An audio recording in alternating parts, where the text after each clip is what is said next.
Millionaire CEO sees his ex-wife at a restaurant with twins who look like him, and decides Max Turner was one of the richest men in the city. At only 38, he had built a tech company that made apps used by millions. He wore expensive suits, drove fast cars, and lived in a huge penthouse on top of a skyscraper. But even with all his money, Max often felt lonely. He hadn't always been alone.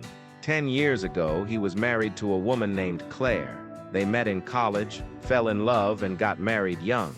But as Max's company started to grow, he began spending more time working than being with Claire. They argued more, missed each other less, and finally they divorced. They hadn't spoken in over 8 years. One rainy evening, Max decided to eat out. He walked into a quiet Italian restaurant near his office. As he waited for a table, he saw a woman sitting at a booth with 2 kids. At first, he didn't recognize her. Then she looked up. It was Claire. His heart skipped a beat. She looked older, but still beautiful.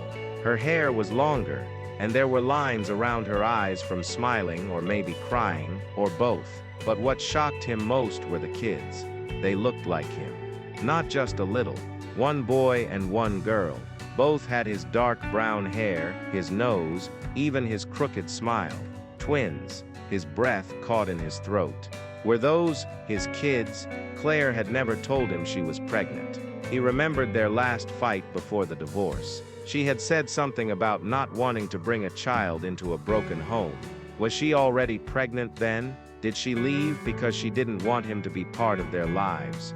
Max sat down at the bar without thinking. He couldn't take his eyes off them. The boy was making faces at the girl, who giggled and kicked her legs under the table.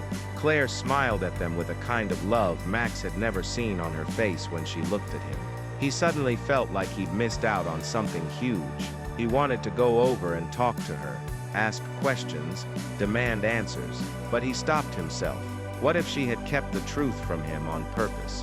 What if the kids didn't know who he was? He watched them for another 10 minutes. The waiter brought spaghetti, and the twins argued over who got the better meatball. Claire laughed and wiped sauce from the girl's cheek. Max realized something. He missed this. He missed them. That night, he couldn't sleep.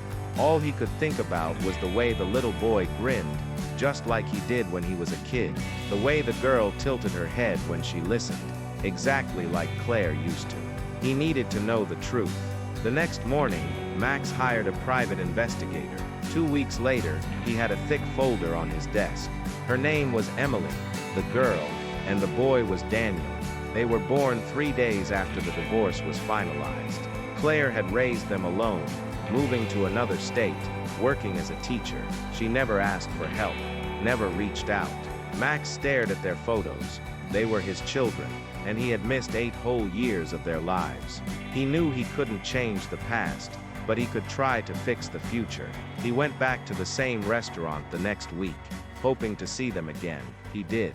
This time he walked over. "Claire," he said softly. She froze, fork halfway to her mouth.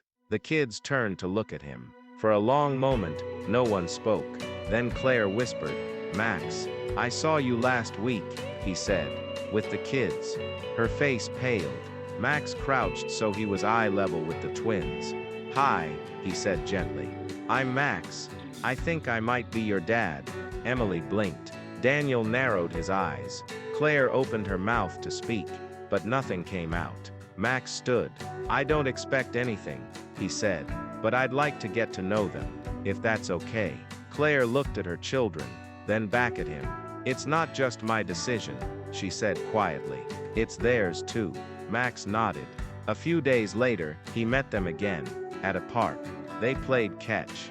Emily wasn't great at throwing, but she tried hard. Daniel challenged him to a race and won. They didn't call him Dad, not yet, but they called him Max, which felt like a start. Over the next few months, Max changed. He worked fewer hours, he cooked dinner with them. He helped Emily with homework and taught Daniel how to ride a bike. Claire watched from the sidelines, unsure at first, but slowly, she let him in. One night, after putting the kids to bed, she sat across from him in the kitchen. "I didn't tell you," she said, "because I thought you wouldn't care. You were always chasing success. I didn't want them to feel second best. Max looked down. I was stupid, he admitted. I thought work was everything. But now I know, it's not. Claire nodded. And now? She asked. Now, Max said. I want to be their dad, if they'll have me. A month later, Emily hugged him goodbye and whispered, "Love you, Dad." Daniel high-fived him and said, "You're not bad for an old guy." Max smiled through tears. He wasn't perfect. He made mistakes, but every day he tried harder. He wasn't just a CEO anymore. He was a father, and that he realized was the most important job he'd ever have.